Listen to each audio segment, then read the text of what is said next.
project folder for the updater, and you want to edit the y2jb updater.js file and change the IP address at the top to your computer's IP address. Not the PS5's IP address, but your computer's IP. You enter it in there and save that file. And then you simply copy the update server Python file to the root of the YouTube jailbreak project's folder, and then copy the JS updater payload into the payloads folder, at which point you can run the YouTube jailbreak. The current version that you have installed, let that run to completion so it's ready for a payload on port 50,000, at which point you can then right-click in the main YouTube jailbreak project and folder. Open in terminal, and then type in Python space update underscore server.py and press enter, and that will start running the update server that is listening, at which point you can then send the payload which file, is in the payloads folder. Y2jb update.js, I'm using Netcat GUI to send the payload, but you can use the normal payload sender Python file that's included in the YouTube jailbreak project. I just find it easier to use Netcat GUI. So I'm gonna go ahead and drag the payload inside and then enter the PS5's IP address and then the port number of 50,000. And then when I inject this payload, you will see that the YouTube jailbreak grabs all of the files from the computer,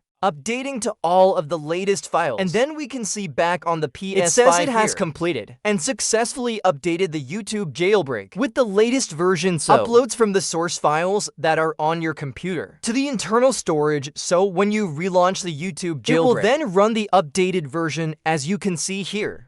So that's it now running. So the next thing we can do is try and load the labs kernel exploit. So if I just send the labs.js file, now that we've updated to the latest version that should support we should be able to just drag in the labs.js file and send that as a payload over to the PS5. And that will run the kernel exploit to jailbreak the PS5. So as you can see, this time it was successful. So I can go ahead and now close out of the YouTube once we have the labs kernel exploit running. And if I head over to the settings menu, you can see the debug settings are now enabled. So we have successfully essentially jailbroken our PS5 using this. But again, it's not a full release because we don't have that one missing piece of the puzzle, which is the ELF loader that is needed to run the payload. Once we have that, we'll be able to fully jailbreak the PS5 using this. But that's as far as we're up to right now. At the time I'm recording this video, so the updates are very useful for updating to the latest version of that exploit.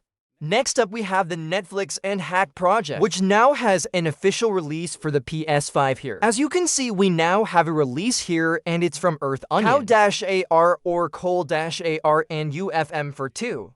So those are the developers behind this project. And the labs implementation that's been worked on here, I believe, is basically a port of the one that a Gadget.net is working on for the YouTube jailbreak. And so that is also ongoing with this particular exploit as well. But as you can see here, it now adds a couple of main changes. And one of the main changes is you no longer need to set up the proxy locally on your computer that actually runs the exploit with this man in the middle attack. Instead, there is a public server setup that will do the injection of the exploit for you. So you can just point your PS5 to that server, and you don't have to set anything up locally, which makes it a lot easier to use. The other benefit of this particular exploit is that there's also a way to set this up on non-jailbroken consoles without having to restore a backup file. Now, you can still restore a backup file. That is the easiest option, where you just format a USB drive as FAT format or FAT32, and then unzip the system backup folder.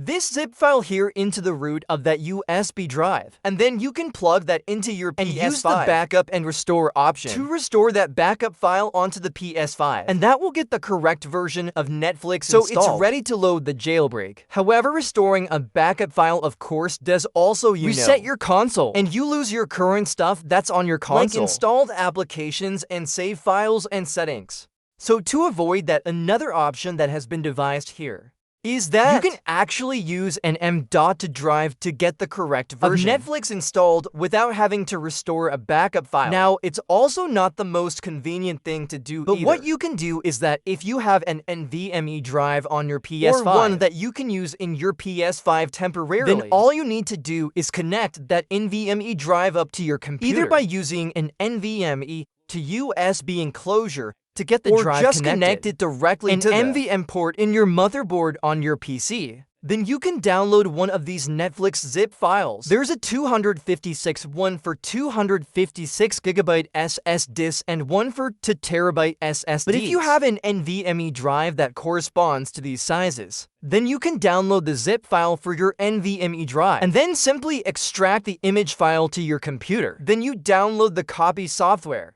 HDD raw copy, and then for the source image, you want to select file and double-click it, and then browse for that file that you downloaded. The image file selected, and then click next. And then for the target drive, you're gonna select your NVMe drive. In my case, it's the one here that I have connected via USB. Then I'm gonna select that and allow it to start the process. Now be warned, it will wipe your SSD, as whatever was on the SSD previously, but it will go ahead and restore that image to your SSD. Once it's restored, you can then plug that SSD back into the M.2 slot on your PS5 and screw it in. Once that's connected, you can then boot up your PS5, and that version of Netflix should be available on the M.2 drive. Now, I'd highly recommend you quickly copy it from the M.2 drive by going into your storage settings, going into the M.2 section, finding the Netflix application on the SSD and move it to the internal storage. And then you'll have the correct version of Netflix without having to restore a backup file, and which of course will wipe your PS5. So that's an alternative option without having to restore a backup. It's not super convenient right now because not all SSD sizes are supported. But once they are, this would be a great option if you have an NVMe drive on your PS5 and you don't want to end up losing your save files by restoring a backup, of course. If you're not restoring the backup, you'll also have to set up your network settings by editing your network and then changing the proxy settings to tell it to use a proxy. And then for the proxy IP you can just enter 17.2.dot.5.1560.ot37 and then the port number AS for 2069. If you enter that and then click OK and get that connected, then all you have to do is run the Netflix application. And that should trigger the exploit. So after a few seconds there, Netflix runs, we get the green text, which is the exploit running, and then we get popping up here, and we are up and running. There is also a test payload that has been added as well. In the payload section, you can download the source code as a zip file, and then go to the payload section, and I can take that payload, drag it into Netcat GUI or some other payload injector. Enter the port number that appears in the exploit, which changes every time you launch it. So just enter whatever the port number is when you launch the application, and then the IP address of your PS5 in the host box. And if we inject that payload, we can see the payload is loaded on the console. So yeah, we do have this userland exploit now, fully set up in a state where I think it is more or less ready for end users. But it doesn't stop there, because we also have some improvements to the other exploits. So we have from Hello Yanho, we have the YRP exploit as well, which has also been updated. A new version of the new save file that you can install. And it also comes with a handy updater as well, so that you can update the save file for the exploit if you already have a previous version installed, which is very handy now. I've already covered in my previous news how to actually get this particular exploit installed. Because it's a save game exploit where you have to replace the save file for the game in order for this to work. And this, of course, uses the game A Year of Spring's PS4 or Arcade the new Spirits Challenger's PS4. So this one actually has the easiest updater to use, because all you gotta do is, once you have the modified save file installed, you run the game, you then go to load the save file on the PS4. You go to load that save, and that will run the exploit there. And it's listening on your PS4's IP address on port 902, at which point, again, you can download the latest code here as a zip file, and then simply extract that to your computer. Go into the folder, go into the payloads and folder, you will now see the updater.python file there. You can just copy that into your payload injector like Netcat GUI. Enter the IP address of your PS4 in the host box. Port number is 9025 and then send it. And it will then ask you to send the save file, again on the same port on 90225. So all you gotta do then is simply download the latest save file for the project here. So the 1-1-1.save from the latest releases. You download that save file here, and then you just drag that into Netcat GUI and send that the same way that you did with the updater payload itself. And it will then upload that save file and install it for you.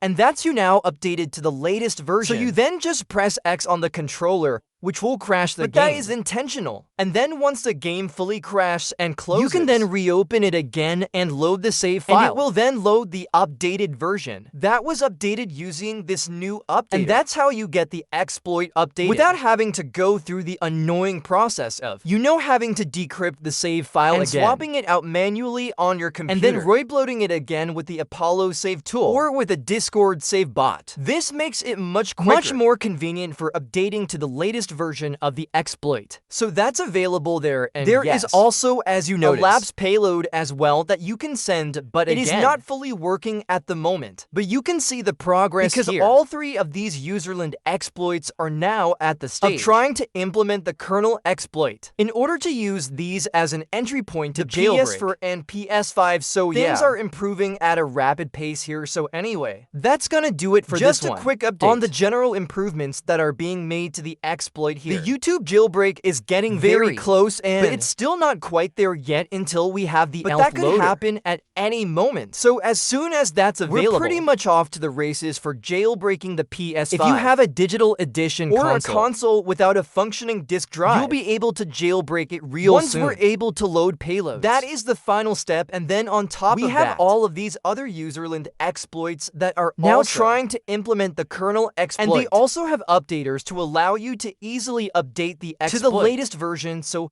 that is now available. So anyway, that's just a quick update. So hope you guys enjoyed this one or found the information useful. If you did, please leave a like and once again, I'll hopefully see you guys